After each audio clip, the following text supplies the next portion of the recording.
इससे पहले जो सेशन हुआ उसमें क्या वही नॉर्मल करियर काउंसलिंग की बात हुई होगी ना? हम्म। हाँ, good afternoon everyone. First of all आप मतलब कुछ लोग बता सकते हैं कि कौन कौन से कोर्सेज से हैं आप लोग, क्या पढ़ाई कर रहे हैं इस समय?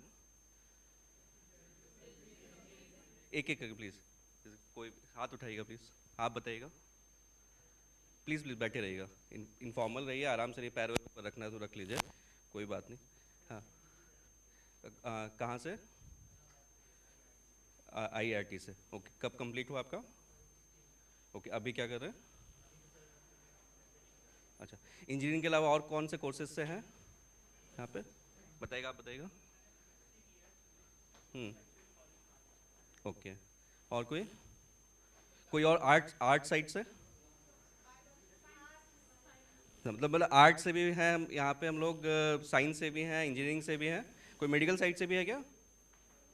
नहीं। ओके। हाँ, फर्स्ट ऑफ ऑल लैंग्वेज का Hindi English? Hindi, do or both?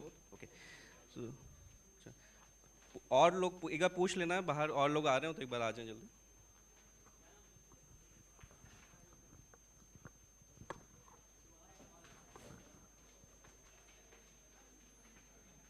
तो अभी कब से आ रहे हैं आप लोग यहाँ पे काउंसलिंग के लिए? कल से? कितने सेशंस हो गए हैं? जो सारे सेशन में आए हो वो बताए ज़रा। हम्म। ओके। ओके, तो आप क्या लग रहा है आपको, कुछ यूज़फुल लग रहा है?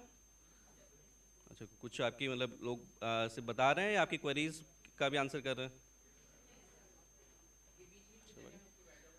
तो मेरा नाम है Akshay Tripathi. I am presently posted at municipal commissioner in Kanpur for little more than a year now, and I'm engineer by education.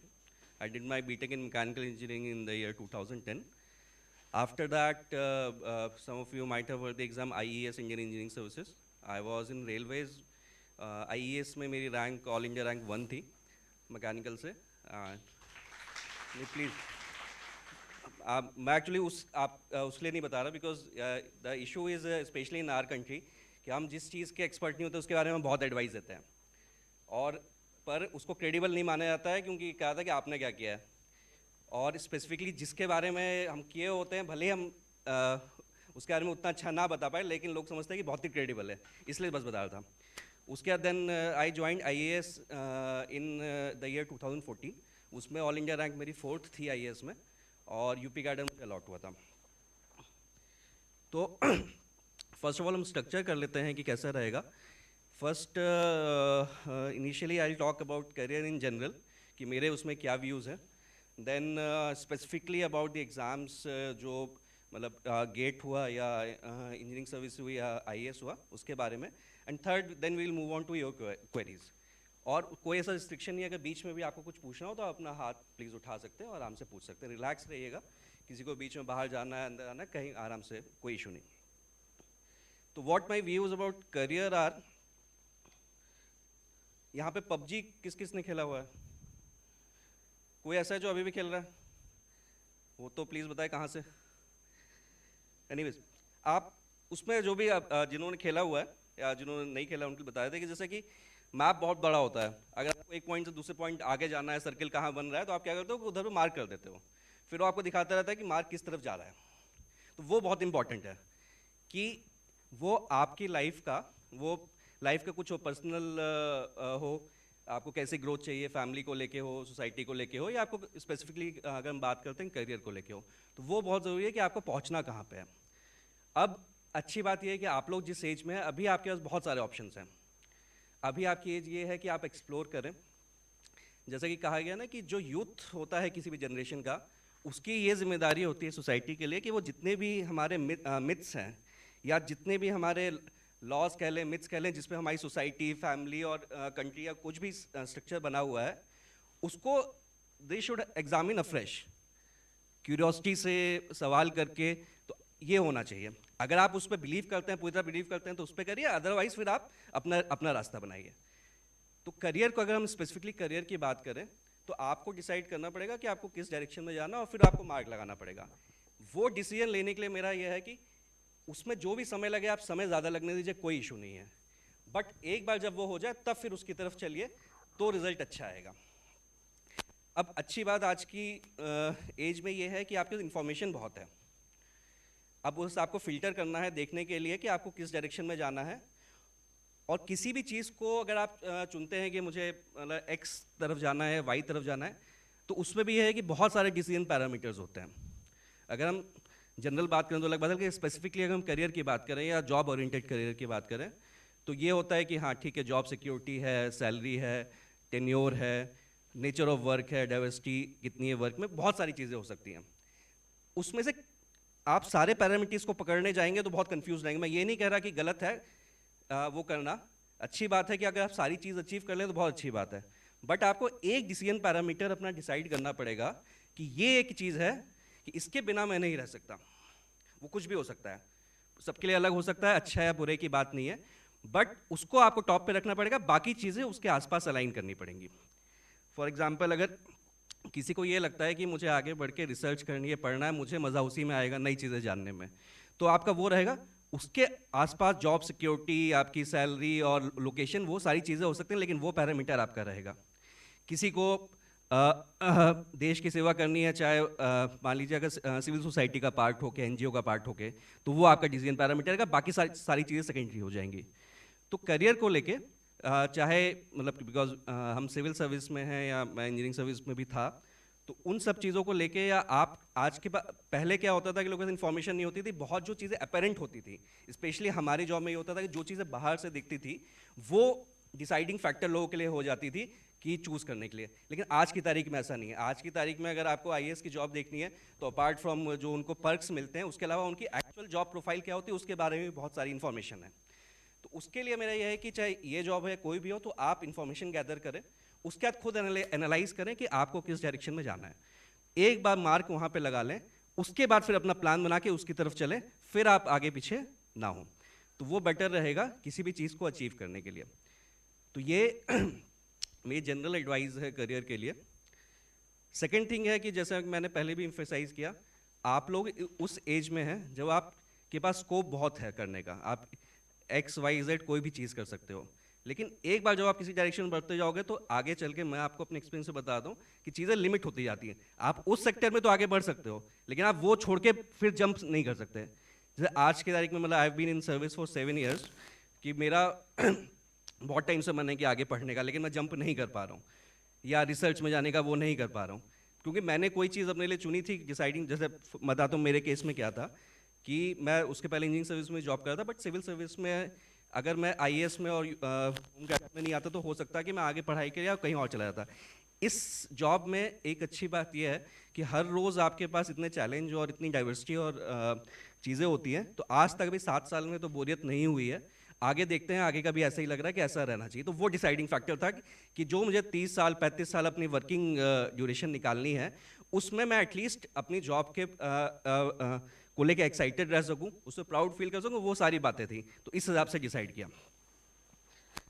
तो आपसे भी जो मेरा बहुत छोटा सा एडवाइस वही है कि आप अपने लिए डिसाइड करिए कौन सा वो फैक्टर है कि अगर आपको you have to earn money तो आपके पास बहुत सारे ऑप्शन है, you have to follow your artistic passion तो आपके पास बहुत सारे एवेन्यूज़ है, अगर आपको सोसाइटी या कंट्री की लिटरली सेवा करनी है तो आपके पास बहुत सारे ऑप्शन है। आपको अपना वो ऑप्शन चूज़ करना पड़ेगा और बाकी चीज़ें उसके आसपास स्ट्रक्चर करनी पड़ेंगी। अब सेकेंड पार्ट में स्पेसिफिकली बिकॉज काफ़ी लोग इंटरेस्टेड होंगे सिविल सर्विस को लेके, तो उसके लिए बताता हूँ कि मेरा बैकग्राउंड इंजीनियरिंग का था और मैंने जो एग्ज़ाम दिया वो भी मेरा मैकेनिकल इंजीनियरिंग सब्जेक्ट था, उसी से दिया था। तो सिविल सर्विस प्रिपरेशन में जो एक मतलब बहुत सारी चीज़ें आपको पता होंगी, आजकल बहुत सारे ओपन सोर्सेज हैं जहाँ पे मिल जाते हैं। तो सिविल सर्विस प्रिपरेशन जो मेरा अपना व्यू है वो ये है कि जब आप प्रिपेयर करना शुरू करते हो, उसके आप 1 साल 1.5 साल बाद एग्जाम देते हो, फिर इंटरव्यू देते हो, कई बार पहली बार में नहीं होता फिर दोबारा देते हो, तो वो पीरियड आपका ऑन एन एवरेज 2 साल 2.5 साल 3 साल का होता है। तो फर्स्ट मेरी जो एडवाइस रहेगी, आप सबसे पहले कोई भी कॉम्पिटिटिव एग्जाम का पर्पस ये नहीं है कि कौन कितना अच्छा है, उसका ये है कि बाकी से आप बेटर हैं कि नहीं। आप हो सकता है एब्सोल्युटली बहुत कम नंबर स्कोर कर रहे हो, लेकिन बाकी लोगों से आप अच्छे स्कोर कर रहे होंगे। तो पहली बात तो यह है कि जो सिलेबस ओरिएंटेड एग्जाम्स होते हैं, उसका सिलेबस 8-10 पेजेस का होता है यूपीएससी का, वो आपके पास हमेशा रहना चाहिए और आपको पता होना चाहिए कि हाँ, वर्ड बाय वर्ड पता होना चाहिए कि ये सिलेबस है। जिससे रीज़न ये कि आप अपनी पढ़ाई के अलावा भी सोसाइटी में, लाइफ में कुछ भी कर रहे होगे, कोई भी चीज़ आपको स्ट्राइक करेगी कि हाँ, ये इवेंट हो रहा है, ये उस सिलेबस के उस पॉइंट से रिलेटेड है। तो वो जब आप शुरुआत में 5-6 महीने तैयारी करोगे, उसके बाद ये कोरिलेशन करना आ जाएगा। अगर आप मान लीजिए कि न्यूज़ पढ़ते हैं कि कहीं नागालैंड में कोई मिनरल रिजर्व मिला है और फिर उसका क्लेम स्टेट गवर्नमेंट भी कर रही है और सेंट्रल गवर्नमेंट भी कर रही है, तो आप फौरन उसको क्लिक कर सकते हो कि फेडरलिज्म का क्वेश्चन है कि क्या स्टेट की पावर्स हैं, क्या सेंटर की पावर्स हैं। तो जब वो कोरिलेशन आने लगेगा तब आप उसमें कंफर्टेबल हो जाओगे। तो पहली चीज़ तो ये कि सिलेबस के हिसाब से ही अपनी चीज़ को, पूरी चीज़ को ओरिएंट करें। दूसरा ये है कि पीरियड आपका ये 2-2.5 साल 3 साल का इतना होता है कि आपने इसमें जितना पढ़ा होता है सब आपको जब आप एग्जाम देने आते हो तब याद नहीं रहता। तो जो भी आप पढ़ें वो ये देख के पढ़ें कि हाँ, ये सिलेबस के उस पॉइंट से यूजफुल हो सकता है और उसको बहुत शॉर्ट फॉर्म में डॉक्यूमेंट करते रहें। कुल मिला के जब एग्जाम का आपका लास्ट का 1 महीना 1.5 महीना बचता है, उसमें आप जितनी चीज़ें रिवाइज कर सकते हैं पिछले 2-2.5 साल में, उतनी ही चीज़ें पढ़ के वो करें। ये करके कि हाँ, अच्छा ये आर्टिकल लग रहा है कि आज मैं इसको पढ़ लेता हूँ, पढ़ के आप आगे बढ़ गए, आपके दिमाग में वो आ गया, लेकिन 2.5 साल बाद एग्जाम में वो ध्यान नहीं आएगा। या तो अगर उसमें कोई यूजफुल चीज़ें हैं तो उसके कुछ कीवर्ड्स या कुछ उसको शॉर्ट बना के अपने जहाँ आपके बेसिक नोट्स हैं वहाँ पे ले आएं। थर्ड ये है कि जो आपका सब्जेक्ट हो और जनरल स्टडीज़ हो, उसका सबसे पहला जो आप बेसिक नोट्स बनाएं वो अच्छे होने चाहिए। वो अगर आप कहीं ऑनलाइन क्लासेस ले रहे हो या कहीं फिजिकली क्लासेस ले रहे हो, तो उसका जो भी स्ट्रक्चर है वो आप पूरी तरह रोज क्लास जाओ, उसको एक बार पूरा बनाओ, उसके बाद उसको इंप्रूव करते रहो। आप किसी भी सोर्स से पढ़ो। जैसे आपने मतलब हिस्ट्री की, आपने जीएस की क्लास ली, 3-4 महीने की आपने पूरा पढ़ लिया, आपके एक बार नोट्स बन गए। आपको जो क्लास में पढ़ाया गया उतना ही पढ़ो। उसके बाद आप हिस्ट्री के उसको लेके आप 1 किताब पढ़ो, 2 किताब पढ़ो, 3 किताब पढ़ो, लेकिन उससे रिलेटेड जो कुछ भी हो किताब से आप निचोड़ के अपने नोट्स में वापस उसी पॉइंट पे लाते रहो, तो आपका वो स्ट्रक्चर्ड बनता जाएगा। चौथी चीज़ ये है कि जो भी आप नोट्स बनाएं, आपके मोटे नोट्स होंगे, उसके शुरुआत के हर रजिस्टर के 8-10 पेजेस आप छोड़ दीजिए और उसको आप, जैसे अगर 10 क्लास हो गई तो रिवाइज करते करते उन पॉइंट्स के कीवर्ड्स को नोट करते जाइए जिनको आप सिर्फ देख के आपको पूरा वो पेज या पूरे चैप्टर याद आता है, उसको बनाते हैं। वो आपके लिए आसानी होगी रिवाइज करने के लिए। हाँ, प्लीज़ प्लीज़ आइए। तो अब जो एग्ज़ाम का स्ट्रक्चर हो गया है वो जनरल स्टडीज़ का है और ऑप्शनल सब्जेक्ट का है। तो जनरल स्टडीज़ तो सबके लिए सेम है और ऑप्शनल सब्जेक्ट आप अपना अपना चूज़ करते हो। किसी भी, अगर आप अगर मतलब विदाउट एनी डाउट अगर हम देखें कि जो बेस्ट कोचिंग क्लासेस की होती हैं दिल्ली में हो रही है, अगर आप वहाँ जा सकते हो बहुत अच्छी बात है, नहीं जा सकते हो तो जो आपको और प्लेटफॉर्म मिल रहा है वहाँ कर रहे हो। बट वहाँ के आप जो भी एक स्टैंडर्ड कोचिंग हो उसके नोट्स ज़रूर आप ले आएँ। नोट्स उनकी किताबों के नहीं, बट उनके जो क्लासरूम नोट्स होते हैं अच्छी हैंडराइटिंग के मिल जाते हैं मार्केट में, वो ले आएँ। और पर्पज़ ये नहीं है कि आप जहाँ पढ़ रहे हो वहाँ खराब पढ़ाया जा रहा है। पर्पज़ ये है कि जहाँ पे सबसे ज़्यादा कंपटीशन है वहाँ पे जो पढ़ाया जा रहा है वो आपको ये पता होना चाहिए कि दूसरे ने क्या पढ़ रखा है। तो एक बार आपके पास वो रहेंगे तो आप उसको चीज़ों को अपना बेटर स्ट्रक्चर कर सकते हो। अबाउट ऑप्शनल सब्जेक्ट की, बहुत सारे लोग जो अपना ग्रेजुएशन में सब्जेक्ट पढ़े होते हैं या पोस्ट ग्रेजुएशन पढ़े होते हैं वो लेते हैं, और जहाँ पे वो आप उसमें कंफर्टेबल नहीं हो तो आप नया सब्जेक्ट लेते हो। अगर आप अपना सब्जेक्ट ले रहे हो तो you are more aware about it. Issue आता है कि जब आप नया सब्जेक्ट ले रहे हो तो उसको चूज़ करने का, तो उसको चूज़ करने की जो मेथड रखिए कि अगर आप 2-3-4 सब्जेक्ट शॉर्टलिस्ट कर लीजिए, उससे रिलेटेड सिलेबस निकाल लीजिए, उससे रिलेटेड जो मार्केट में स्टैंडर्ड नोट्स हैं एक बार वो देख लीजिए, और पिछले 5 साल के उसके पेपर्स देख लीजिए। एक बार आप करीब 15 दिन महीने भर का टाइम उसमें दीजिए, तीनों चारों सब्जेक्ट्स में दीजिए, तब यू विल फिल्टर आउट। कुछ सब्जेक्ट ऐसे हो सकता है कि आपको बहुत ही अच्छा लगे, इंटरेस्टिंग लगे, बट आप जब उसका आंसर लिखो तब आप उसमें रिजल्ट नहीं पा रहे हो। कुछ सब्जेक्ट हो सकता है आपको बहुत ही बोरिंग लगे, बट आप उसको पढ़ के जब उसका आंसर दे रहे हो तो आप उसका रिजल्ट पा रहे हो। तो अलग अलग चीज़ें होती हैं, इसलिए 1-1.5 महीने का टाइम आप ऑप्शन सब्जेक्ट में दे दो, 2-3-4 सब्जेक्ट जो भी आप देख रहे हो उसको देखते हुए। तो आई मतलब बिकॉज मेरा सेशन आज शेड्यूल्ड नहीं था, I was a last minute replacement for commissioner sir, तो आई हैडंट प्रिपेयर्ड एनीथिंग, तो ये मेरी शॉर्ट एडवाइस थी। Now to broaden the scope will open for the queries, और उसमें जैसे जैसे जो आपकी क्वेरीज आएंगी will go ahead, so please.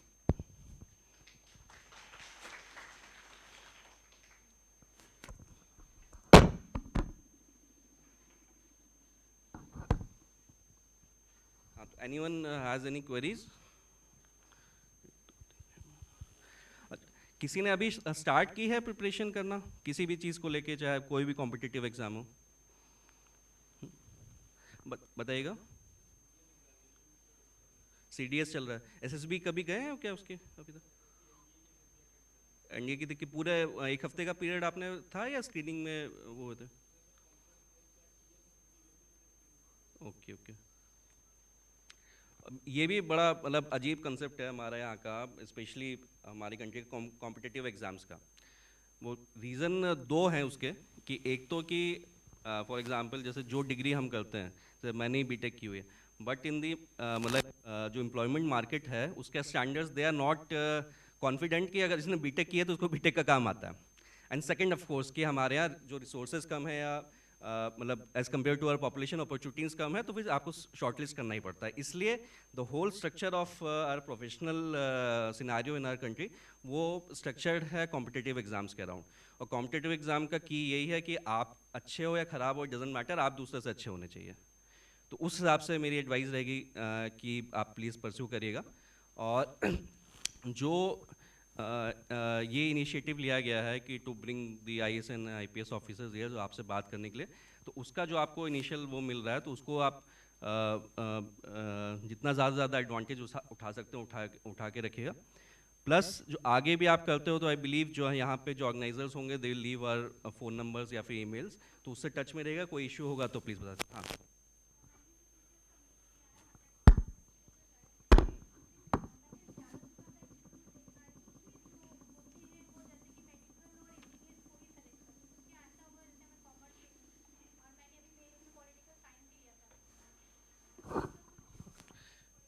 नहीं बता, उसमें देखिए एक तो ये है कि एग्ज़ाम्स का जो पूरा पैटर्न है, it's not solely dependent on interview. आपका फाइनल रिजल्ट, आपका जैसे अगर मैं इसी की बात करूँ कि आपका प्री है, मेंस है, मेंस में अलग अलग तरह के सब्जेक्ट है, फिर इंटरव्यू आता है। सेकेंड थिंग इसकी जो इंजीनियर्स की या उसकी बात है, कि आप ये देखिए कि आज से 20 साल पहले जो कंट्री का जो ग्रेजुएशन का हमारा मतलब पूल था, उसमें इंजीनियर्स का परसेंटेज कम था। आज वो आपका इनिशियल पूल में ही वो परसेंटेज ज़्यादा है। ठीक है, एक एडवांटेज इंजीनियर्स को शुरुआत, जब सीसेट इंट्रोड्यूस हुआ था, शुरुआत के 2-3 साल जब उसको मार्क्स ऐड होते थे तब मिलता था, वो भी अब नहीं है, वो क्वालिफाइंग कर दिया गया। तो एज सच ये रीज़न नहीं है कि उनके प्रेफरेंस की वजह से, क्योंकि I have seen civil services में कि बहुत ही डाइवर्स बैकग्राउंड से लोग आते हैं। अगर आप जैसे मैं फॉर एग्जांपल कानपुर का आपको बताऊं कि अभी मैं जब से यहाँ पे काम कर रहा हूँ, तो I work with 3 district magistrates यहाँ। उसमें से पहले वाले वो आईआईटी कानपुर से थे, दूसरे वाले टोटली उससे अपोजिट पीएचडी संस्कृत में किए हुए थे, संस्कृत से था, और जो तीसरे अभी करंटली हैं वो भी आईआईटी कानपुर से। तो ऐसा नहीं है कि, और यूपीएससी का मतलब आई कांट से कि अपेरेंटली वो ये करते हैं, but they are looking for diversity. Because हम जैसे मैंने बताया कि हमारे यहाँ पे पॉपुलेशन ज़्यादा है और वो जॉब्स कम है, उसके वजह से कंपटीशन का वाली बात है। तो उस कारण से ये इस तरह का स्ट्रक्चर बनाया गया है कि बहुत ही टफ एग्ज़ाम हो जाता है, नॉट बिकॉज ऑफ की content of the exam, but because of the competition, कि आप और लोगों से कितना कंपटीशन फेस कर रहे हो, कि जितने लोग एग्ज़ाम दे रहे हैं उसमें से कितने % लोग फाइनली सिलेक्ट हो रहे हैं। रीज़न वो हो जाता है। तो मैंने वो सर्विस में देखा कि specially for a service like civil services, बहुत ज़्यादा टेक्निकल कंपिटेंस या वो नहीं चाहिए होता, सिर्फ कॉमन सेंस चाहिए होता है। एडमिनिस्ट्रेशन, जैसे हम अपनी रेगुलर वर्किंग में बताएं कि जो भी चीज़ नई हो रही है, इन्वेंशन हो रही है, वो आपकी यूनिवर्सिटीज़ में हो रही हैं, कॉलेजेस में हो रही हैं। वो एडमिनिस्ट्रेशन में यहाँ जहाँ हम काम कर रहे हैं वहाँ पे नहीं हो रहा है। हमारा यह है कि सेट पैटर्न है काम करने का, वो चला रहा है, कुछ बीच में नया आता है तो हम उसको इनकॉर्पोरेट कर लेते हैं। तो इट्स अ वेरी, जो वो चीज़ ढूंढ रहे हैं, वो ये नहीं ढूंढ रहे हैं कि अगर किसी ने किसी स्ट्रीम से ग्रेजुएशन करी है, किसी ने किसी स्ट्रीम से ग्रेजुएशन की है, वो ये नहीं देख रहे हैं कि उनका मतलब ये बायस नहीं है कि इंजीनियरिंग बेटर है या कॉमर्स बेटर है। उनका बायस ये है कि इंजीनियरिंग में रहते हुए आपने अपना ऑलराउंड चीज़ें कितनी देखी हैं, और या कॉमर्स में रहते हुए आपने ऑलराउंड चीज़ें कितनी देखी हैं। तो मेरा ये है कि जो भी जिसने ग्रेजुएशन, जो लोग कर रहे होंगे, उनके लिए एडवाइस ये है कि अभी जो आप अपना कोर्स कर रहे हो उसमें बी ट्रू टू दैट, क्योंकि आपके पास ऑप्शन, जब आपने वो कोर्स ज्वाइन किया तब था कि आप ये ज्वाइन करते हैं वो ज्वाइन करते हैं, जैसे मैं बता रहा था। अब आपने कर लिया तो आपको उस पर मास्टर बनना पड़ेगा, और आप उस पर मास्टर बन जाओगे तो you are as good as कि किसी और फील्ड का मास्टर होगा उसके लिए, from the point of view of the UPSC.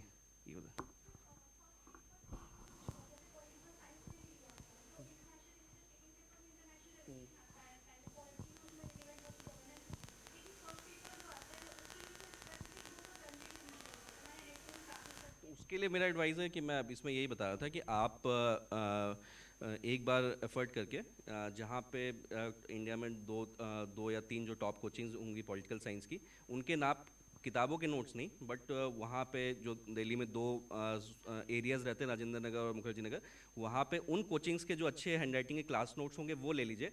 Because reason वही कि जो और भी स्टूडेंट्स हैं वो वही पढ़ रहे हैं, उससे आगे कोई नहीं पढ़ रहा। तो वो ले लीजिए, फिर अपनी बाकी पढ़ाई अगर आपकी जो भी उसमें बुक्स या सोर्सेज पढ़ते, प्लस पॉलिटिकल साइंस है सब्जेक्ट जिसमें आपकी नॉर्मल जो जनरल अवेयरनेस का होता है, न्यूज़पेपर्स का होता है, वो बहुत सारी चीज़ें आती हैं। तो उसमें जहाँ कहीं भी आपको कहीं भी कंटेंट मिले अपनी नॉर्मल लाइफ में जो आपका उससे कनेक्ट हो सकता है, वो अपने नोट्स में उसमें जोड़ते जाइए।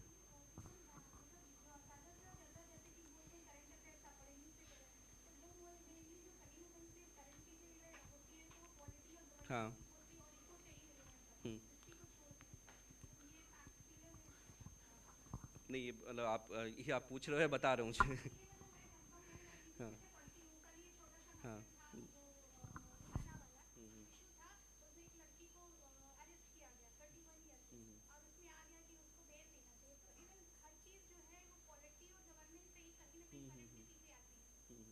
अच्छा, बिकॉज आपने पॉइंट आउट किया तो मैं बता दूंगा कि just to give a perspective, जैसे कि ये आपने बताया कि रिहाना वाला इंसिडेंट था, तो अगर आप उसको न्यूज़पेपर में पढ़ो या उसमें पढ़ो, तो आपका जो मतलब पर्सपेक्टिव होना चाहिए वो बता रहा हूँ कि आपसे एग्ज़ाम में आपका मतलब रिहाना या उसको लेके वो फैक्ट्स नहीं पूछे जाएंगे क्या हुआ था, बट उसको लेके जैसे जो अरेस्ट हुए तो वो आपको पूछा जा सकता है कि बेल के लिए क्या रूल्स हैं, या फंडामेंटल राइट्स के लिए क्या है, या अरेस्ट के लिए क्या रूल्स हैं, या फ्रीडम ऑफ स्पीच के लिए क्या है। तो जब आप ये कनेक्ट करने लगोगे कि कहाँ पे आपको कौन सी चीज़ या कौन सा इंसिडेंट है, उससे रिलेटेड क्या पर्सपेक्टिव है जो आपको एग्जाम में आ सकता है, देन मतलब आप समझिए कि हाँ, you are comfortable, you are going in the right direction. ये शुरुआत जब आप 5-6 महीने पढ़ाई करोगे तब वो टाइम है कि जब ये चीज़ आ जानी चाहिए।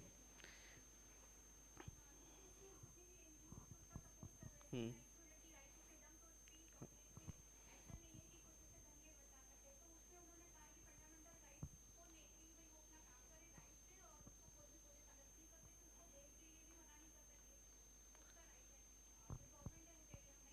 हम्म। हाँ, नहीं, वो आपने बताया कि आपने वो सब्जेक्ट ले रखा है, तो यही मैं कह रहा था कि आप कह रहे थे कि पहले पेपर के लिए आपके सोर्स नहीं है पढ़ने के लिए बहुत ज़्यादा।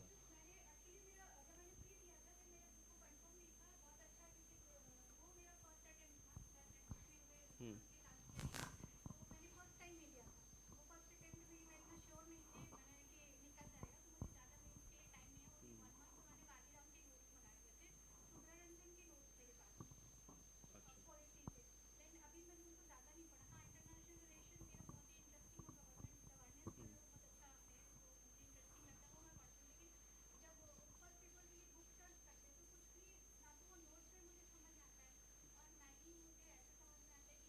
नहीं, मुझे नहीं लगता कि क्योंकि आपका मतलब पॉलिटिकल साइंस ऐसा नहीं है कोई नया सब्जेक्ट इंट्रोड्यूस हुआ है, वो सिविल सर्विस में मतलब दशकों से चला आ रहा है। And what I would suggest in this case, because अगर जनरल स्टडीज़ की बात नहीं, बिकॉज इट्स स्पेसिफिक सब्जेक्ट की बात है, तो आपके जो पिछले 8-10 साल के आपको इंटरनेट पे बहुत मटेरियल अवेलेबल है कि जो टॉपर्स वगैरह रहे होंगे आप वो देख लीजिए, उनसे कनेक्ट कर लीजिए, जो उन्होंने लोगों को एडवाइस दी होंगी एक बार देख लीजिएगा। Like in my case, mechanical engineering से एग्ज़ाम बहुत ही कम लोग देते हैं, तो इट वाज वेरी डिफ़िकल्ट कि किस तरह का आता है। तो मतलब यूपी कैडर में ही एक है हमसे 2 साल senior, he had given the exam, appeared in the exam using mechanical engineering, तो मैंने उनसे कनेक्ट किया था, तो I got a good perspective कि क्या होना चाहिए। तो बेटर है कि आप वो कर लीजिए।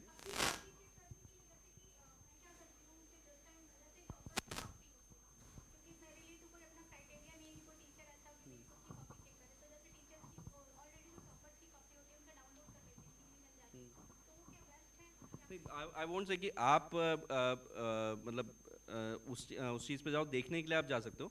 और स्पेशली मैं बताता हूँ कि मेंस आंसर राइटिंग को लेके अच्छा आपने बताया, ध्यान आया कि जब आप शुरू करो, स्पेसिफिकली अगर हम सिविल सर्विस की बात करते हैं कि पहले आप प्री की तैयारी करते हो, फिर मेंस की तैयारी करते हो, फिर इंटरव्यू करते हो, वो इस वैसा पर्सपेक्टिव मत रखो। आप प्री की तैयारी के साथ ही आप मेंस और इंटरव्यू का सोचते हुए चलो। और मेंस के लिए जो आंसर राइटिंग का रहता है कि आप रोज़ 1 या 2 आंसर, आप जैसे जो भी टॉपिक पढ़ रहे हो, क्लास में स्ट्रक्चर्ड वे में पढ़ाया गया, आपको ध्यान है, आप वही क्वेश्चन बना लो कि इसके फीचर्स क्या होंगे, अब वही आंसर लिखो, बट लिखने की प्रैक्टिस आ जाएगी। दूसरा एग्ज़ाम टाइम में क्या होता है, क्योंकि वो बहुत कम समय रहता है, तो उसके लिए मेरा सजेशन ये है कि आपने जैसे देखा कि 10 नंबर का क्वेश्चन आपको 200 वर्ड्स लिखने हैं, तो आप स्ट्रेट अवे आंसर लिखने के बजाय आप पहले 30 सेकंड 1 मिनट ये दे लो कि आप अपने आंसर को स्ट्रक्चर कैसे करने वाले हो, कि कैसे आप उसको स्टार्ट करने वाले हो, कैसे जो चीज़ पूछी गई उसको बीच में लेके आओगे, कैसे आप कंक्लूड करोगे जो रिलेवेंट हो। एक बार आपके दिमाग में वो स्ट्रक्चर आ जाएगा तो उससे होगा ये कि जो 30 सेकंड या 1 मिनट आपने यहाँ बचाए हैं वो आपके मतलब लगाए हैं वो आपके आगे बच जाएंगे। अदरवाइज होगा कि आपने आंसर लिखना शुरू किया, आपने 2 पॉइंट तो लिख दिए, अब आपको लिखा जो तीसरा पॉइंट लिखना है वो तो पहले आना चाहिए था। तो वो स्ट्रक्चर करना बहुत इंपॉर्टेंट है। प्लस यूपीएससी में बहुत ही, अगर आप मेंस के क्वेश्चन देखोगे तो आप ये देखोगे कोई भी वो स्टेटमेंट देते हैं उसके बाद वो किस तरह का क्वेश्चन पूछना आता है उसके बाद 2 वर्ड में लिखा रहता है, इलस्ट्रेट है, एलुसिडेट है, डिस्कस है, क्रिटिकली एनालाइज है, ये होता है। तो हो सकता है कि कोई स्टेटमेंट हो वो आपके पॉइंट ऑफ व्यू से बहुत ही मतलब अच्छा हो, लेकिन लास्ट में उन्होंने लिख दिया कि इसको क्रिटिकली एनालाइज करें, तो आपको उसकी जनरल इन्फॉर्मेशन नहीं देके आनी है, आपको उसको क्रिटिकली एनालाइज करके आना है, तो अपना आंसर उस हिसाब से स्ट्रक्चर करें। तो ये ज़रूर मेंस राइटिंग के लिए ध्यान रखें।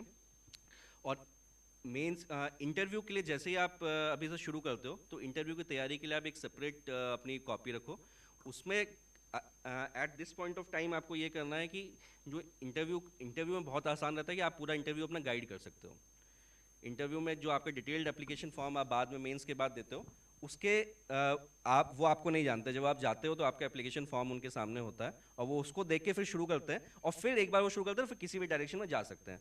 तो रहता यह है कि आप अपना जो डिटेल्ड एप्लीकेशन फॉर्म यूपीएससी बाद में भराती है उसका आप प्रारूप देख लो, उसको आप अपने हिसाब से अपनी इन्फॉर्मेशन फिल कर लो कि आपने इनिशियल पढ़ाई कहाँ से की है, उसका ग्रेजुएशन कहाँ से की है, क्या क्या आपकी हॉबीज़ रही हैं, क्या आपको अवार्ड्स मिले हैं, वो आप भर लो। कई लोग ये होता है कि हर साल फिर इंटरव्यू में वो जब एक्सपीरियंस है अपना डैफ चेंज करते हैं, चीज़ें कम करते हैं बढ़ाते हैं, कि उनको लगता है कि हाँ ये चीज़ मैंने डैफ में तो लिखी हुई है बट इसके बारे में मैं आंसर नहीं कर पाऊंगा। तो अपना डिटेल्ड एप्लीकेशन फॉर्म आप उस हिसाब से देख लीजिए।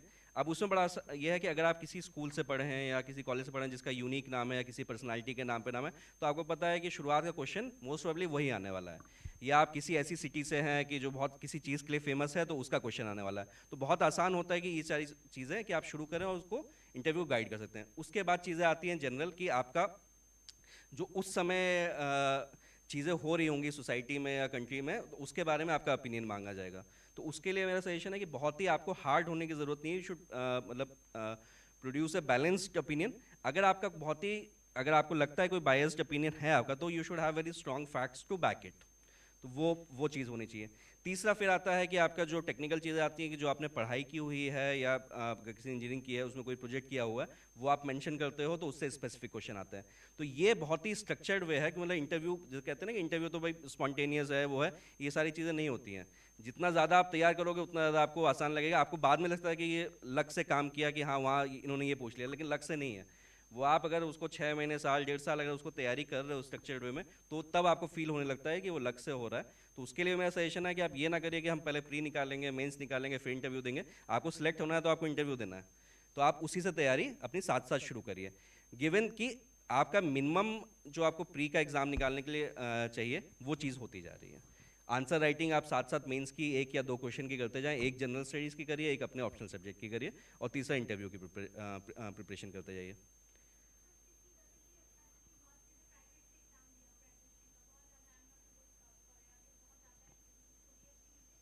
हम्म।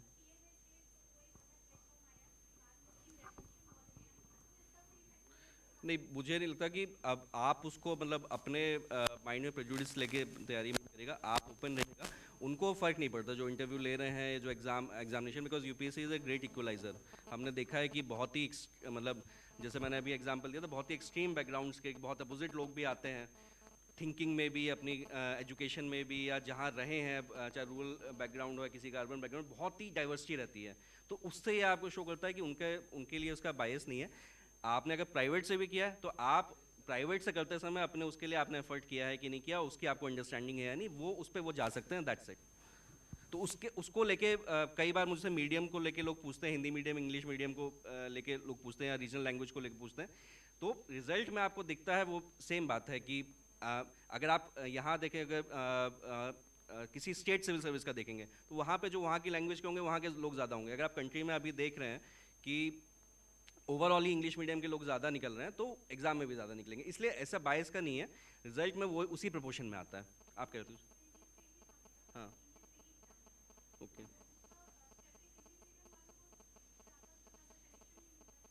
यही मैंने बताया, आपको रिजल्ट में देख के लग रहा होगा, लेकिन आप हिंदी है, आपको हिंदी में देना है, इंग्लिश देना है, मैं आप उससे मत देखोगे कितने लोग इंग्लिश से सिलेक्ट हो रहे हैं, कितने लोग हिंदी से सिलेक्ट हो रहे हैं। अगर आप भले ही हिंदी से पढ़ो, आप इंग्लिश में कंफर्टेबल हो, तो आप इंग्लिश दीजिए, और आज की तारीख में अगर जब आप एग्जाम दे रहे हो आप हिंदी में कंफर्टेबल, तो उसी दे दीजिए।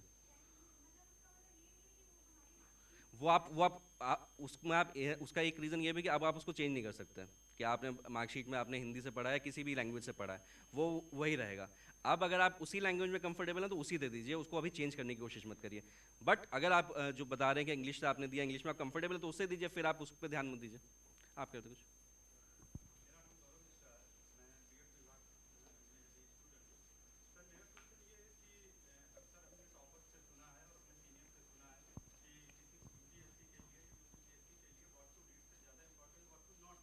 हम्म।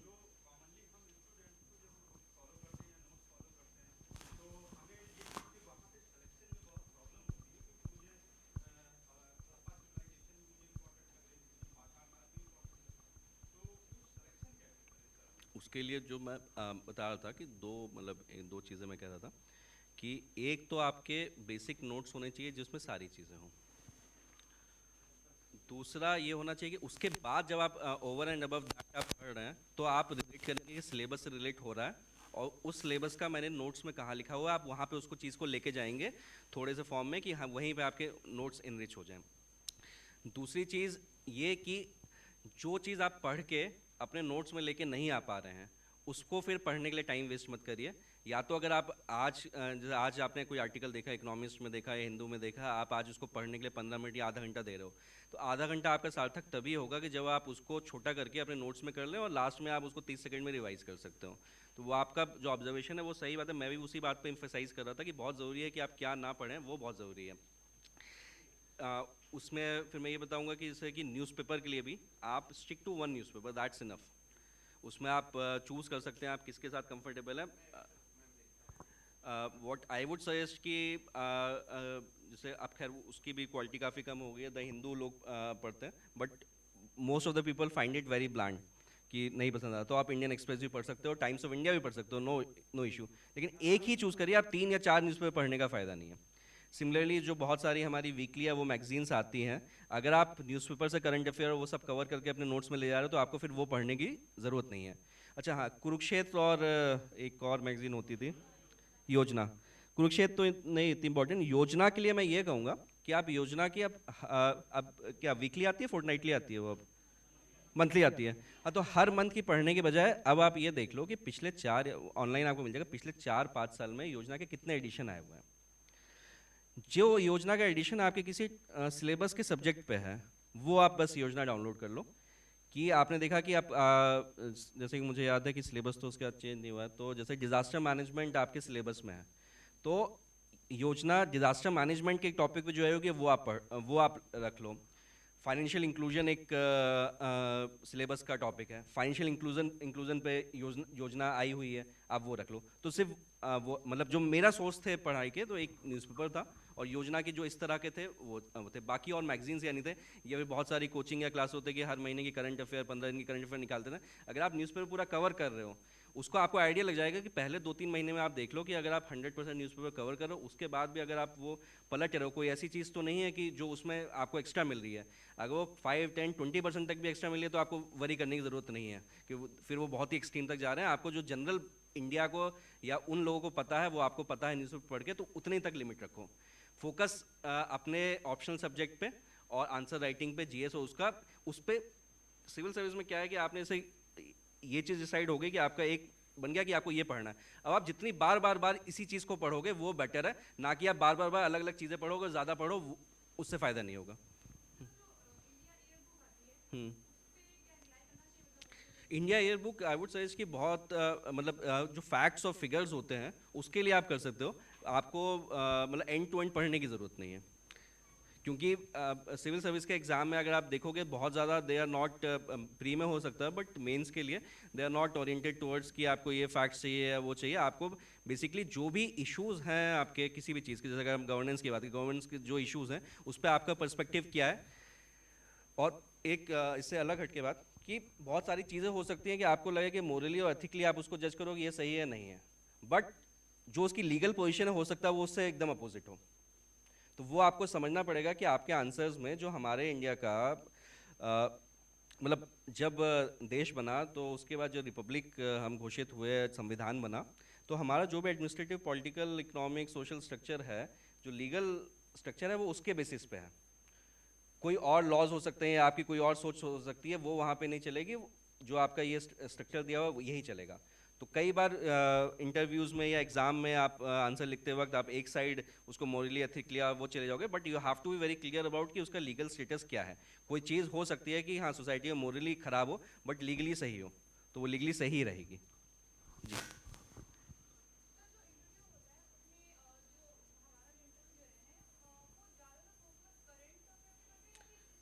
मैं बता करीब लगभग 5 लोग रहते हैं। जो इनिशियल जो आपके जो चेयरमैन रहते हैं, सबसे ज़्यादा इम्पोर्टेंस उनके वो रहती है। जो यूपीएससी के मेंबर्स रहते हैं वो हर एक जो बोर्ड बनता है उसके एक उसमें एक चेयरमैन वो रहता है। उसके अलावा जो मेरा एक्सपीरियंस रहा है कि मैंने इंजीनियरिंग सर्विसेज का एक इंटरव्यू दिया है और सिविल सर्विसेज के 2 बार इंटरव्यू दिया है। तो उसके एक्सपीरियंस से मैं आपको बताता हूँ कि जनरली जो इंटरव्यू शुरू होता है जो चेयरमैन होते हैं वो करते हैं, और वो आपके डिटेल्ड एप्लीकेशन फॉर्म से ही करते हैं। इधर आपकी जो आपने कोई जॉब की हो या जो पढ़ाई की हो या आपने कहीं के स्कूल कॉलेज या वो नाम लिखा हो उससे शुरू करते हैं, वो शुरू होता है। उसके बाद कोई ना कोई रहता है कि जो आपका टेक्निकल पढ़ाई का बैकग्राउंड रहता है उससे क्वेश्चन पूछते हैं। एक रहते हैं जो आपका नॉर्मल एचआर से क्वेश्चन पूछते हैं कि आप ये सर्विस क्यों ज्वाइन करने चाहते हो, आपकी स्ट्रेंथ्स क्या है, आपकी वीकनेस क्या है। इसी और आपका क्वेश्चन स्पेसिफिकली क्या था कि क्या क्वेश्चन को लेके था, क्या बोला? हाँ, हाँ, फिर वो पूछेंगे करंट से, लेकिन आपके व्यूज स्टैटिक पूछेंगे। मत हाँ, मतलब कि जैसे कि मैंने वो एग्जांपल दिया था कि वो अगर किसी स्टेट और सेंटर के बीच में किसी इशू में वो चल रहा है तो पूछेंगे कि ये इशू आज की तारीख में चल रहा है, ये फार्मर प्रोटेस्ट चल रहा है। फार्मर प्रोटेस्ट आपका करंट हो जाएगा, बट ट्रेडिशनली फार्म लॉज हमारे क्या रहे हैं, क्वेश्चन वो पूछेंगे। एंड बहुत इंटरव्यू में कई बार ये होता है कि स्पेशली जैसे कि वो जोक नहीं कहते कि हम उत्तर प्रदेश से हैं तो हमें उत्तर देने की आदत होती है, तो अ, तो उस पर मत जाइए। इट्स वेरी मतलब अगर पोलाइट वे में अगर आपको नहीं पता है तो that that is much better. कि कई बार ऐसा होता है कि मैंने कई लोग जो सिविल सर्विस में सिलेक्ट हुए, मेरी बात हुई उनसे, तो उनका ये कहना है कि शुरुआत के 4 क्वेश्चन 5 क्वेश्चन उन्होंने मना कर दिया, नहीं आता। बट होगा ये कि अगर आप गलत आंसर दोगे तो दे आर वेरी स्मार्ट, वो उससे आप आगे पूछेंगे, आप और गलत दोगे, अगर वो आपके चार और वो आपके 4-5 मिनट जो भी टाइम है वो आपने अपना लॉस कर दिया। इंटरव्यू में प्रिंसिपल ये होता है कि जब 300 अगर नंबर का इंटरव्यू है, अभी जो भी होता हो, 200, 275 का, हाँ। तो जब आप ये मान के चलो, जब आप इंटरव्यू रूम में गए हो तो आपके पास 275 नंबर है, ठीक है। आपको जो अच्छा बताना है वो बताना, वो नॉर्मल करना है, आपके 275 नंबर इंटैक्ट रहेंगे। जो आप गलत या खराब बताओगे उससे नंबर कम होते हैं, पढ़ने शुरू नहीं होते, इस पैटर्न पे उनका मार्किंग रहती है। तो ये ध्यान रखिए कि अगर आपको नहीं आता है तो आप ना बताइए। प्लस बहुत ही मतलब ये तो खैर प्रैक्टिस से रहेगा कि आप मिरर के सामने प्रैक्टिस करिए, मॉक इंटरव्यूज दीजिए, बट अपना ये रखिए कि नॉर्मल कॉन्वर्जेशन में आप जैसे उन्होंने क्वेश्चन पूछा, आप 20-25-30 सेकंड अपना लो, आंसर सोचने का लो, और बहुत ही धीमे धीमे अपने आराम से आंसर दो। रीज़न उससे ये होगा कि एक तो आप अपने थॉट्स कोलैट कर सकते हो कि हाँ मुझे ये चीज़ बताना है। दूसरा, आप ये प्रिडिक्ट करना शुरू कर दोगे कि अगला क्वेश्चन वो क्या पूछने वाले हैं। या कई बार ये रहता है कि जैसे उन्होंने पहला क्वेश्चन पूछा, आपने उसके बारे में जितना आता है सब बता दिया। जितना उन्होंने पूछा आप उतना ही रखिए, तो उससे आपका स्कोप रहेगा कि उससे वो फर्दर जब आगे पूछेंगे तब फिर आप आगे बढ़ोगे, तो फिर ज़्यादा अच्छा इंप्रेशन जाता है। और कोई?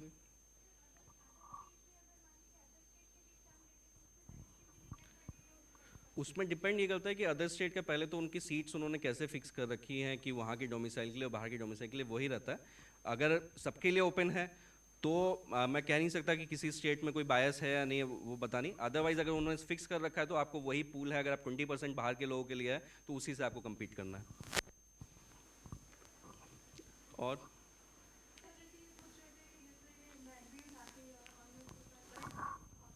हाँ, नहीं, मैं सजेस्ट करूँगा कि न्यूज़पेपर पढ़िए। कोई करंट अफेयर की मैगजीन में क्या रहेगा कि वो आपको कोई टॉपिक होगा, उसको निचोड़ करके वो आप उसको आधे पेज में बता देंगे। बट न्यूज़पेपर पढ़ोगे तो आप खुद कर लोगे। जैसे मैंने कहा कि आप जब न्यूज़पेपर शुरू करो तो आप पहले 2-3 महीने साथ में वो देख लो, आप मैगजीन देख लो, क्योंकि सिविल सर्विस का एग्ज़ाम आपको मतलब समय देना है, उसी चीज़ को बार बार पढ़ना है, वो है। बहुत ऐसा नहीं है कि आपको बहुत ज़्यादा इंटेलिजेंस लगा के कुछ इन्वेंट करनी है चीज़ें। बहुत नॉर्मल सी चीज़ें हैं कि जैसे नॉर्मली अगर आपने कोई एक पेज पढ़ा, अगर कहानी पढ़ी और उसको आपको 2 लाइन में समराइज करना हो, तो आपसे बेटर कोई नहीं कर पाएगा आपके लिए। तो आप वही वही करिए कि न्यूज़पेपर, जो मेरा सजेशन है कि बहुत ज़्यादा पढ़ने, मैगजीन पढ़ने के बजाय आप एक न्यूज़पेपर फॉलो करिए। ये देखने के लिए आप सही डायरेक्शन में जा रहे हैं नहीं जा रहे हैं, आप साथ में शुरुआत के 2 3 4 महीने मैगजीन्स को भी देख सकते हैं। राज्यसभा टीवी मैं सजेस्ट करूंगा कि मतलब प्रिपरेशन के हिसाब से मत देखिए, हेल्पफुल बहुत रहता है। अगर आपको इंटरेस्ट है उस फील्ड में, पॉलिटिकल मतलब पॉलिटिकल स्ट्रक्चर में या क्या चीज़ें, तो राज्यसभा टीवी की क्वालिटी अच्छी है कि देख सकते हैं। हाँ, क्या चीज़? नहीं, राज्यसभा टीवी का मतलब एक तो वो आपकी जो संसद की कार्रवाई आती है उसके अलावा, लेकिन वो जो डिस्कशंस वगैरह रखते हैं वो, अच्छा ये वाली भी चीज़, और जो मैंने मैगजीन का अभी आपको योजना का बताया, उसका वापस उस पर जाऊंगा कि योजना में रहता ही है कि जैसे आप लोगों ने पढ़ी होगी, एक टॉपिक है डिजास्टर मैनेजमेंट पे कोई योजना आई, तो उस पर 10 आर्टिकल होंगे, ठीक है। तो उससे आपको एक फ़ायदा ये होता है कि वो आर्टिकल्स बहुत ही वेट होने के बाद छपते हैं, तो उस टॉपिक को लेके हमारी गवर्नमेंट का या इंटरनेशनल एजेंसीज का या सिविल सोसाइटी का क्या एक एक्सेप्टेड व्यू है, वो आपको मिल जाएगा। हो सकता है कि कोई और फैक्ट आपको मिले जो उसके कॉन्ट्रेरी हो, अलग बात है, लेकिन एक किसी भी टॉपिक को लेके जैसे कि डिजास्टर मैनेजमेंट में क्या किसके रोल होने चाहिए, जो हमारा स्ट्रक्चर बना है वो आपको पता चल जाएगा। डिजास्टर मैनेजमेंट में रिस्पांस कैसा होना चाहिए, कि एटलीस्ट गवर्नमेंट का ये स्टैंड है कि ऐसा रिस्पांस होना चाहिए, आपका और बेटर आइडिया, अच्छी बात है, तो वो चीज़ पता चल जाएगी। इसी तरह जो अभी आप कहते हैं कि सोर्स कैसे होने चाहिए, तो वो आपको आइडिया लग जाएगा कि कोई भी आप टीवी डिबेट देखते हो या देखते हो कि अगर वो अनबायस्ड तरीके से फैक्ट्स पे बात कर रहे हैं और जो हमारा लीगल स्ट्रक्चर है उस पर बात कर रहे हैं, तब तो वो सोर्स अच्छा है। बट अगर वो उसको इमोशनल, मोरल, एथिकल उस पर बात कर रहे हैं, तो वो आपके काम का नहीं है। राज्यसभा टीवी अगर आपको समय मिलता है, मतलब ड्यूरेशन, मतलब इस प्रिपरेशन की ड्यूरेशन में समय मिलता है, तो किसी और चैनल को देखने की वजह, तो मैं सजेस्ट करूंगा राज्यसभा टीवी देखिए। समय नहीं मिलता है तो कोई बात नहीं, कुछ कोई मत देखिए।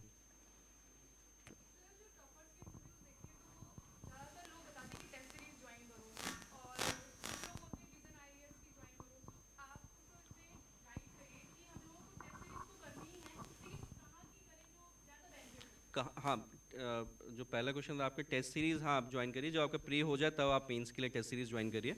और उसमें ये ध्यान रखिए, टेस्ट सीरीज़ में आप कैसा भी परफॉर्म करें, खराब भी परफॉर्म करें, डजेंट मैटर। टेस्ट सीरीज़ का पर्पज़ ये है कि जब तक आप एग्ज़ाम 3 महीने बाद देने जा रहे हो, तब तक आपकी राइटिंग प्रैक्टिस हो जाए। और कोई पर्पज़ लेके मत चलिएगा, उसमें आप खराब भी परफॉर्म कर रहे हैं तो डोंट गेट डिसहार्टेंड। आप रेगुलर टेस्ट सीरीज दे रहे हो, पेपर पूरा कर ले रहे हो, अपने हिसाब से आप सही कर ले रहे हो, वो ज़्यादा इंपॉर्टेंट है। अब सेकंड बात रहेगी कहाँ की करनी चाहिए, वो तो मैं इसलिए आपको कोई डेफिनेट सजेशन नहीं दूंगा, बिकॉज मैंने 6 7 साल पहले एग्जाम दिया था। तब मैंने, हाँ ये बता सकता हूँ, तब मैंने विजन आईएएस की ही टेस्ट सीरीज ज्वाइन की थी। आज के टाइम में कौन सी, क्योंकि इसमें बहुत ही डायनेमिक मार्केट है, कौन सी एजेंसी या कोचिंग उसमें अच्छी चल रही है, वो आपको देखना पड़ेगा खुद से। Anyone else? हाँ प्लीज़, बैठे रिपीट। हाँ।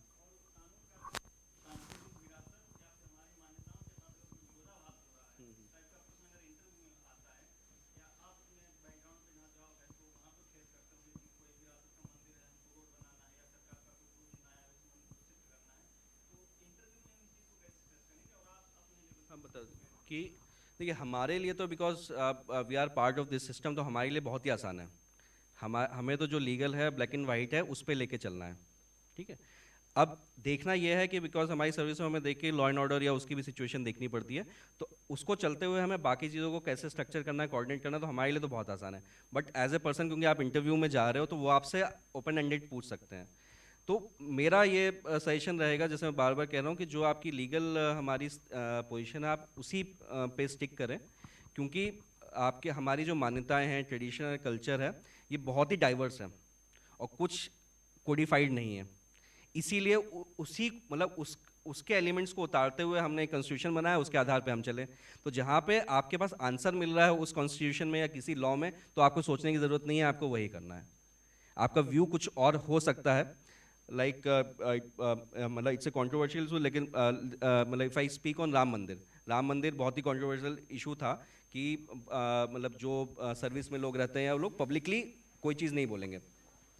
तो आई वुड टेल कि एक आई नो ए पर्सन जिससे इंटरव्यू में इस चीज़ के बारे में पूछा गया, तो उसने आंसर बताया कि हाँ, मतलब कि बेसिकली राम मंदिर का जो डिस्प्यूट था, it was a civil dispute, land को लेकर डिस्प्यूट था। फाइनल जाते जाते जाते आपका जो सिविल कोर्ट से अयोध्या के सिविल कोर्ट से इशू शुरू हुआ, सुप्रीम कोर्ट तक जाके वो उसी तरह सॉल्व हुआ। तो आपको लीगल पोजीशन तो वही लेनी पड़ेगी। उनका जो आंसर था, उन्होंने उसमें आंसर में ऐड करते हुए कहा, क्योंकि बिकॉज आप मतलब 5-10 एकड़ की ज़मीन को लेके जितना इशू बनते बनते वो फ्लेयर अप हो गया है, इट्स बेटर कि आप किसी के भी फेवर में डिसाइड कर दो, लेकिन वंस एंड फॉर डिसाइड कर दो वो इशू। तो just for giving an example कि जैसे उन्होंने ये भी बोला, तो इट्स नॉट, अगर आपका जेन्युइन कोई मतलब वो है तो आप बोल सकते हो वहाँ पे, बट फर्स्ट एंड फॉरमोस्ट अगर आपको पाथ मिल रहा है किसी लीगल आंसर देने का, तो आप वही दीजिए।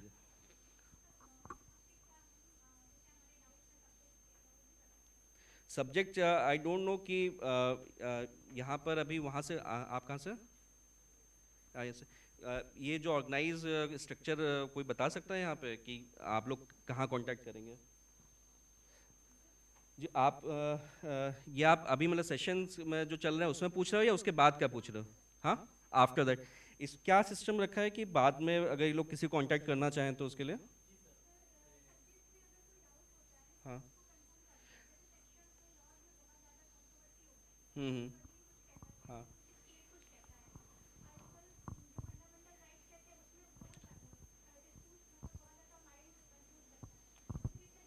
तो उसके लिए तो ये तो आपका मतलब स्पेसिफिक सब्जेक्ट रिलेटेड, अगर कोई मतलब आप ये कह रहे हो कि अगर आपको डाउट आ रहा है तो क्या करें, अगर आप रेगुलर किसी से गाइडेंस ले रहे हो तो उससे कर सकते हो। अदरवाइज जो ओपन चैनल्स रहते हैं इसके, आप उस पर क्वेश्चन पोस्ट करके, जो अन अकेडमी है या मृणाल है या इस तरह के और भी जो लोग इस समय चला रहे होंगे, उन पे आप पोस्ट करके ले सकते हो। यहाँ पर आपके सब्जेक्ट स्पेसिफिक कोई स्पीकर आता है तो आप उससे कांटेक्ट कर सकते हो बाद में। बट आई वुड प्रिफर कि किसी और से लेने का जो आज की तारीख में उस फील्ड में पढ़ा रहा है इसको सब्जेक्ट को, आप उनसे ही पता करिए। चाहे आप उनको ईमेल करिए या फिर उनके जो भी प्लेटफॉर्म हो, ऑनलाइन प्लेटफॉर्म, उस पर क्वेश्चन डालिए, लेकिन वहाँ से वो करिए। ऑनलाइन क्लासेस में आप कहाँ से मतलब किसी कोचिंग की ऑनलाइन क्लास कर रहे हो या फिर आप जनरल मटेरियल सर्च कर रहे हो? हाँ।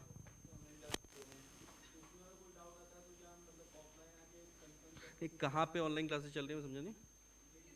इसकी ऑनलाइन क्लासेस चलेंगी? हाँ ठीक है, तो वो मैं आप लोगों को बता दूंगा। In fact I will communicate it to, क्योंकि डिविजनल कमिश्नर सर के उस डायरेक्शन में हो रहा है। I would communicate them to कि कोई ना कोई ऐसा स्ट्रक्चर बना दें जिससे आपका वीकली या फोर्टनाइटली जो भी इश्यूज पाइलअप हो उसको हम हटा सकें। ठीक है, वो मैं बोल दूंगा। अभी आपका कब तक है ये सेशंस?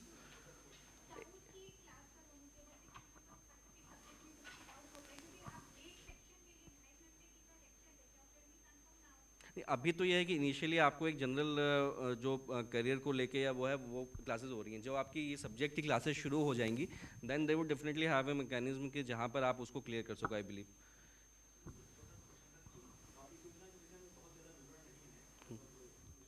हाँ हाँ। हाँ।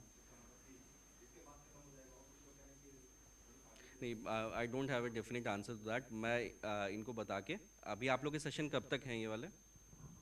हाँ।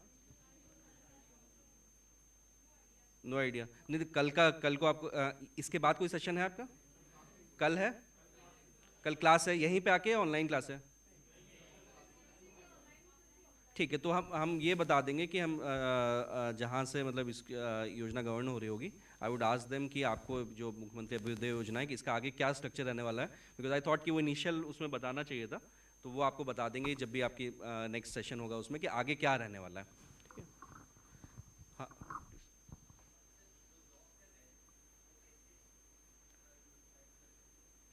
आप तो अभी तो खैर ये जो योजना की गई थी, वो इसी सोच के साथ की गई थी कि जो जॉब नहीं कर रहे हैं, तैयारी कर रहे हैं, उसके हिसाब से की गई थी। अभी आपकी टाइमिंग क्या रहती है जॉब की? पूरा टाइम रहती है? तो यहाँ तो क्लासेस रहेंगी। तो मतलब आपको तो ये होगा कि इनिशियल जो सेशन है उसका आप फ़ायदा लीजिए, बाकी आपको ऑनलाइन ही वो करना पड़ेगा। ये हम पॉइंट रख देंगे कि क्योंकि इसमें भी ये पहली बार ही शुरू हुआ है, जो यहाँ पे पोस्टेड हैं IAS IPS ऑफिसर, उनको बोला गया है कि जाके बताने के लिए। हम वापस पॉइंट रख देंगे कि ये पॉइंट भी इनकॉर्पोरेट करना चाहिए कि कैसे वर्किंग लोग भी इसको फ़ायदा ले सकें। हाँ, वही चीज़ मैं कह रहा हूँ कि अभी जब क्लासेस जो आप लोग की शुरू होनी है वो यहाँ पर फिजिकली होनी है या ऑनलाइन होनी है? फिजिकली होनी है। तो हम ये सजेशन दे सकते हैं कि उसकी रिकॉर्डिंग ज़रूर रखी जाए, जो बाद में आप जैसे आप जो लोग क्लास नहीं आ सकते हैं वो लोग उसको यूज़ कर सकें। हाँ बताइए।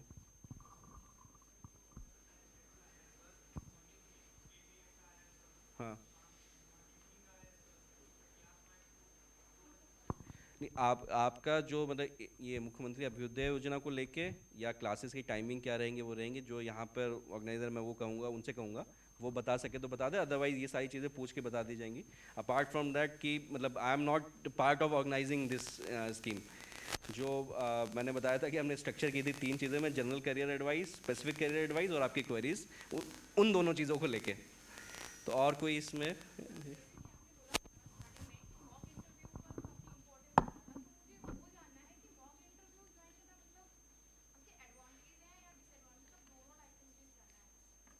Mock interview, I would say कि मॉक इंटरव्यू का सिर्फ सोल पर्पज़ ये है कि आप इंटरव्यू देने के बाद खुद को देख सको कि how you are conducting yourself in that scenario. तो अगर आप एक मॉक इंटरव्यू दो, उसकी आप रिकॉर्डिंग देख लो और आप देख लोगे कि आप को जब मतलब क्वेश्चन पूछना है तो आप कैसे रिएक्शन दे रहे हो, उनकी तरफ कैसे देख रहे हो, या जब आप आंसर बताना शुरू कर रहे हो तो पहले जल्दी जल्दी बता रहे हो फिर आप सोचने लगे हो, वो सारी चीज़ें आपको दिख जाएंगी। आपको वो सब सही करना है कि बैलेंस्ड वे में काम होके देना है। वो क्वेश्चन पूछे आपको विदाउट इमोशन है नहीं वो करना है। अगर आपको जो वो बात कह रहे हैं उसके आप फेवर में हो तो आप मतलब ये शो नहीं करना है, या फिर उसके अगेंस्ट हो तो ये शो नहीं करना है। ये सारी चीज़ें आप ऑब्जर्व कर सकते हो अगर आप मॉक इंटरव्यू देते हो उसकी रिकॉर्डिंग देख के। मॉक मॉक इंटरव्यू का दूसरा अल्टरनेट है कि आप मिरर के सामने प्रैक्टिस करो और अपने घर पे खुद से ही मोबाइल से रिकॉर्डिंग करके देखो कैसे। मतलब मल्टीपल मॉक इंटरव्यूज़ का ये रहता है कि अगर आपने पहला मॉक इंटरव्यू दिया, उसके आपने आइडेंटिफाई किया कि इसमें हमने कंटेंट की बात नहीं कर रहा हूँ मैं, कंटेंट इज अनदर इशू, कि आप कैसे उसका आंसर दे रहे हो, कैसे वहाँ पे रिएक्ट कर रहे हो, और फिर आपने दूसरा दिया, तीसरा दिया। अगर आप उसको लेकिन मॉक इंटरव्यू 3 या 4 देने के बाद वो अपना जो तरीका है आंसर देने का वो चेंज नहीं कर रहे हो या सुधार नहीं रहे हो, दैन तो आप पहला मॉक इंटरव्यू दो या 4 दो या 10 दो, कोई मतलब नहीं है।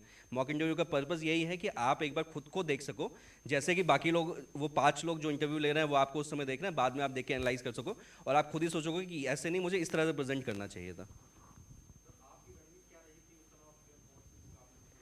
किसका इंटरव्यू को लेके या हाँ, तो हाँ, जो ये था कि जो जनरल स्टडीज़ का था, मैंने करीब 6-7 महीने की वाजीराम में क्लासेस की थी।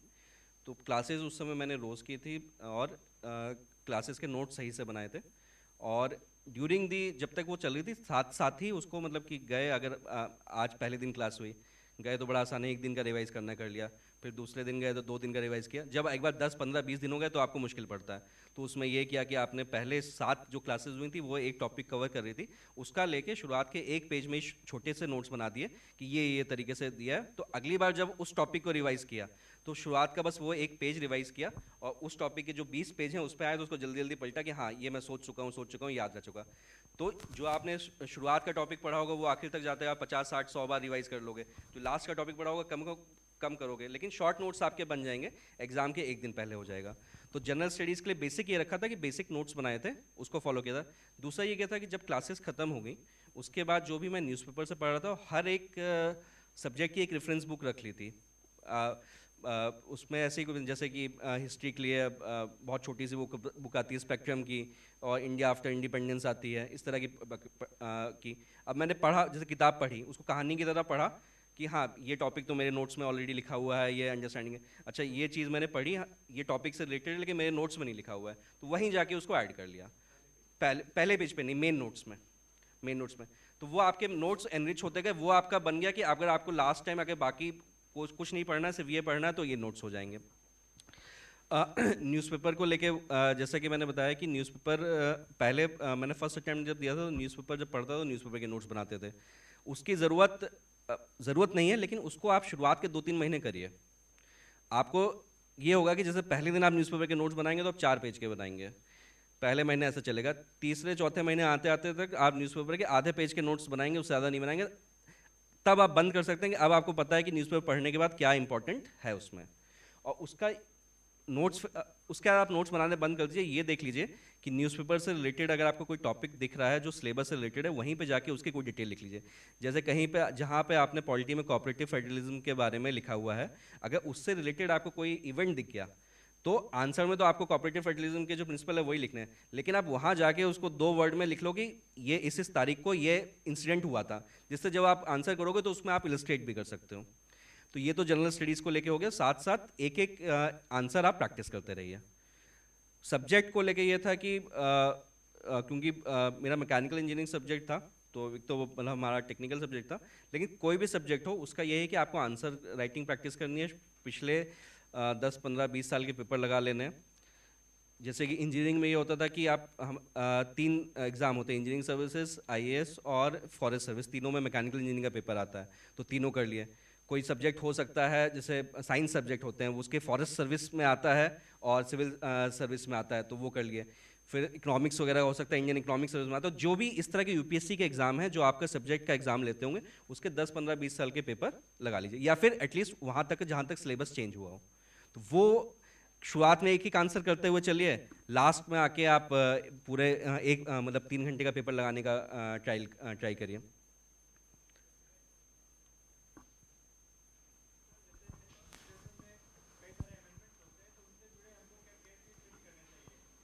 कॉन्स्टिट्यूशन अमेंडमेंट की बात करें, कॉन्स्टिट्यूशन अमेंडमेंट तो इंडिया की अच्छी बात है कि हम मतलब हमारा कॉन्स्टिट्यूशन इतना पुराना है, कितने अभी 115 20 के आसपास अमेंडमेंट होंगे बस, 140 हो गए अब, ठीक है। हाँ 104, 104 ना। हाँ तो वन और लास्ट अमेंडमेंट कब हुआ था? हाँ ये किसान बिल वाले में ना। इसमें क्या कॉन्स्टिट्यूशन में क्या अमेंडमेंट किया था इसमें? हाँ 370 हुआ था ना, ठीक। तो इतना फ्रीक्वेंट नहीं है कि आप ये सोचो कि रोज़ अपडेट हो रहा है। और 370 तो जो अमेंडमेंट हुआ है, anyways it's a very big issue, आप उसको पढ़ोगे ही, ठीक। और बताइए।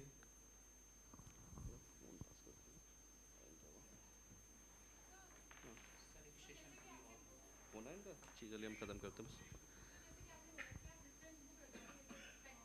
रेफरेंस बुक हाँ कोई एक रखिए, जो भी स्टैंडर्ड, और उसमें ऐसा नहीं है कि ये मतलब एक्स या वाई, जो भी आज की तारीख में जो कॉम्पिटिटिव एग्जाम का जो मतलब सिनारियो, उसमें जो भी एक स्टैंडर्ड बुक लोग प्रेफर कर रहे हो वो देख लीजिए। अब बताइए।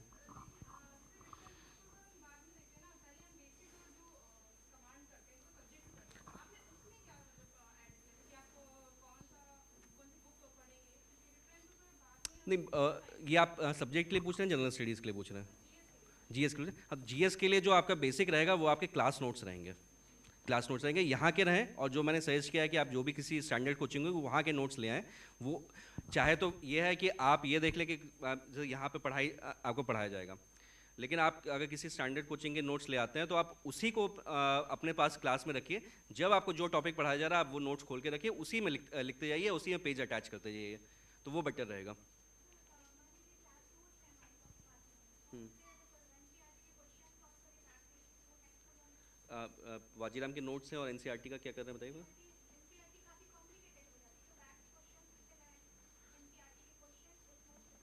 नहीं व्हाट आई वुड सजेस्ट कि एनसीईआरटी को, वैसे पहले तो ये कहा जाता है कि पहले आप एनसीईआरटी पढ़ लें, लेकिन आप नोट्स पढ़िए, नोट्स रखिए। एनसीईआरटी को आप एज ए वैसी रेफरेंस बुक रखिए कि अगर आपकी कोई चीज़ ऐसी है कि जो आपके नोट्स में नहीं है, एनसीईआरटी में है, वो पढ़ के आप उसमें उतार लीजिए। आप जैसे आपने बताया कि अभी एक सेशन शायद आपका और है, एंड तो अभी आई लीव नाउ, एंड जो भी बातें हुई मतलब इवन एट मतलब at the and I leave you with ये कि हमने बातें सिविल सर्विस या उसकी की हैं, but still I would suggest कि सिविल सर्विस या उसमें, या कल आप सेशन में यहाँ पे तभी आइए कि जब आपने सोच लिया कि यही करना है और इसके अलावा और कुछ करेंगे तो हमें मज़ा नहीं आएगा लाइफ में। उसके अलावा आपके पास ऑप्शन है, आपको सोचना है कि आपको पेंटर बनना है, डांसर बनना है, म्यूजिशियन बनना है, या आगे पढ़ाई करनी है, वो सारे ऑप्शन है, तो उस पर भी सोच लीजिए, तो उसको करिए। तो लास्ट में यही कह के कर रहा हूँ, क्योंकि आपकी एज अभी 20 25 30 इस 25 तक के एज ग्रुप में आप 20 22 साल के होंगे। जो नॉर्मल अगर हम मतलब अपने गवर्नमेंट का भी वर्किंग वो माने 60 साल की एज तक होता है, तो आपको 30 35 40 साल तक काम करना है अगर आप इस सिस्टम में आएंगे। अगर आने के बाद आपको लगा कि नहीं अब इसमें मज़ा नहीं आ रहा, तब फिर आपके पास एग्जिट करना बहुत मुश्किल होगा। तो अगेन लास्ट में आपको यही कह रहे हैं कि आप अपना जो कॉलेज का या पढ़ाई के टाइम में इसको एंजॉय करिए, स्ट्रेस बिल्कुल नहीं लीजिए। आपकी एज के लोग भले ये ना बताते हो, हमारी एज के लोग ये बताएंगे कि in the long term it works out for everyone. तो आपको परेशान होने की ये ज़रूरत नहीं है कि सोच के कि ये आज क्या होगा कल क्या होगा। आपको 1 या 2 दिन की प्लानिंग नहीं करनी है, पूरी लाइफ की प्लानिंग करनी है, and it will definitely work out for everyone. जिस चीज़ में आप इंटरेस्ट रखते हो, आप कर सकते हो आगे बिना बोरियत होकर, उसको चुनिए। Thank you.